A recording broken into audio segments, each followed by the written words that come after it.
เลขาธิการใหญ่ประธานประเทศพร้อมด้วยคณะวางกระต่ายดอกไม้เนื่องในโอกาสวันคล้ายวันเกิดประธานสุพรรณวงศ์ครบรอบ117 ปีในตอนเช้าวันที่13กรกฎาคม2026ที่อนุสาวรีย์ประธานสุพรรณวงศ์แขวงหลวงพระบางสหายทองลุ้นศรีสุริตเลขาธิการใหญ่คณะบริหารงานศูนย์กลางพรรคประธานประเทศพร้อมด้วยกันน้ำจากศูนย์กลางมีสหายบุญเรืองมณีวงศ์กรรมการศูนย์กลางพรรคเลขาคณะบริหารงานพรรคแขวงประธานสภาประชาชนแขวงหลวงพระบางและการน้ำแขวงหลวงพระบาง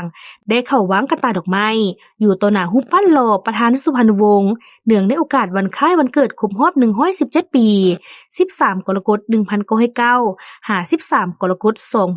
2026เพื่อระลึกถึงคุณงามความดีและผลงานอันยิ่งใหญ่ของประธานสุพรรณวงศ์ที่ได้อุทิศตนเพื่อประเทศชาติเพื่อการปฏิวัติที่ยืนยงคงตัวตลอดมา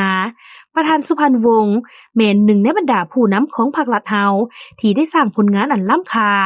มีคุณงามความดีอย่างหลวงหลายประกอบส่วนเข้าในการนำพาล้มหมู่ของพรรคแนวเล้าหักชาติเพื่อไสสนะของภารกิจต่อสู้ปลดปล่อยประเทศชาติในเมื่อก่อนก็คือภารกิจปกปักรักษาระบอบใหม่เพื่อความอยู่ดีกินดีของประชาชนลาวบรรดาเผ่า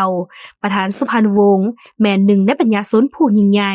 เป็นเสื้อเจ้าผู้หนึ่งที่มีน้ำใจรักชาติอันดูดดื่มจิตใจต่อสู้ที่อาจหาญกล้าแก่นและน้ำใจเสียสละอันสูงส่งเพื่อชาติเพื่อประชาชน